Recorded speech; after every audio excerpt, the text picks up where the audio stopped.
Man, guys, sometimes when I stop and think about the things that happen on a day-to-day, a week-to-week, a month-to-month basis for me, there are times, and I'm not kidding, there are times when I think to myself, I'm not sure that I really want to be streaming anymore. Just being completely honest with you, the only thing that actually keeps me wanting to do it is people like you that might be watching this video. I'm serious.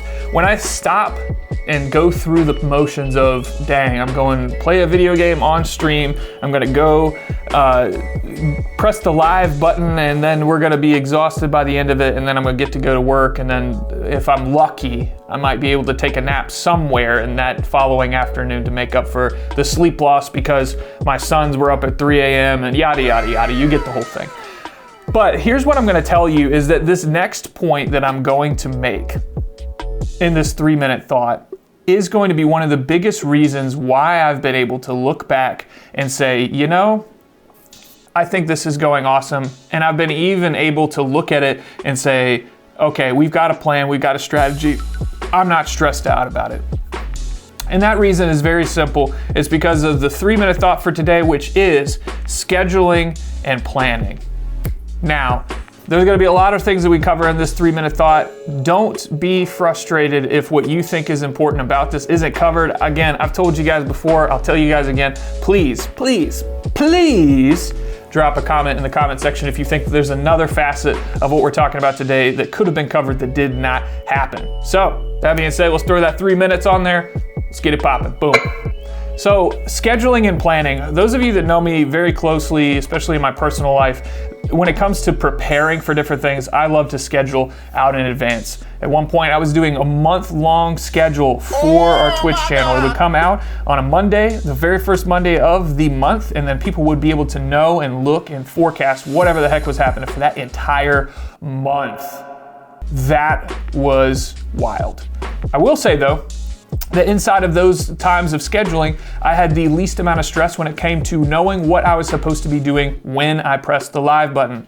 It made it easy for me to know and schedule and plan, and I always use the timetobeat.com to find out exactly how long it might take us with a specific game. And then even now we've moved to a weekly schedule structure. This does a lot for my sanity. With all the different things we've got going on, I work a full-time job. I'm a father of 3, a husband, and we've got other things that I'm trying to do as side job, entrepreneurial kind of things too, to be able to make ends meet.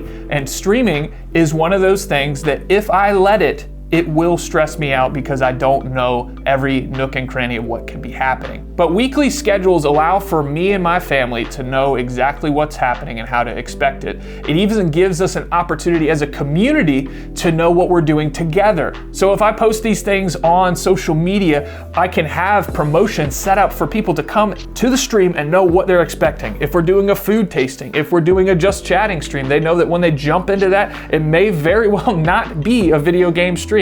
Similarly, when people want to see a specific game played, they can find that out on any of my social media platforms.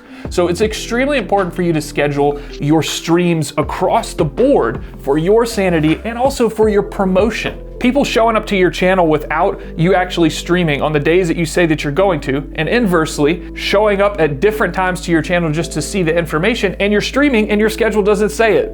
Come on in.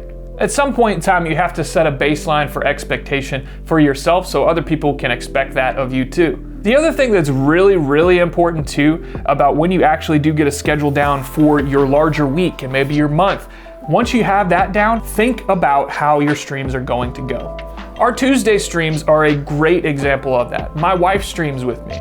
We have a opener where we talk about what game we're gonna be playing, what food we're gonna be tasting, because we do that on Tuesdays. We also talk about different things that happen with our day, and maybe if a new game was announced or a new movie was announced, we'll watch a trailer to get the things warmed up. Then we'll go to play our game. Then we actually do our food tasting at the mid part of the stream around 9 o'clock. And once that's done, we do sometimes follow up with the channel redemptions. We might have had a Bean Boozled redemption or an MS Paint overlay redemption. If you don't know what those are, feel free to go check out the channel, twitch.tv/thepowerdad.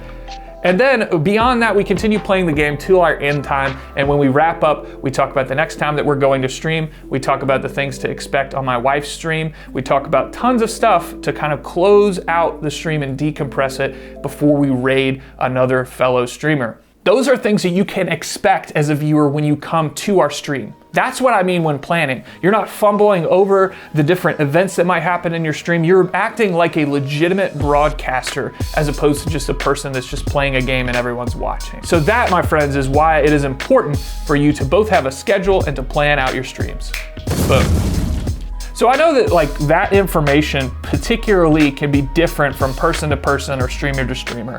And you may not even consider streaming to be that large of a priority where you want to go through all that work. And that's fine. But what I will say though is that if your goal is to grow, your goal is to be a broadcaster in the actual sense of the word, you need to look at the ways in which you set your audience up for expectation. And also, if you do have a full-time job and you have other people relying on you too in different ways, you need to consider the possibility that you can't always be thinking about your stream when you have other obligations going on. And in my opinion, the best way you can do that very easily is to schedule your streams. So guys, hopefully that was a little bit helpful just in kind of at least getting your head around the way that I think about some of the things that I do personally. And maybe you've got some other ideas that maybe even I should consider. You know, drop a comment down below if you have any different strategies that you go through as far as how you lay out your stream or maybe your stream schedule. And maybe we all can live inside of whatever you have to say and maybe grow from that too.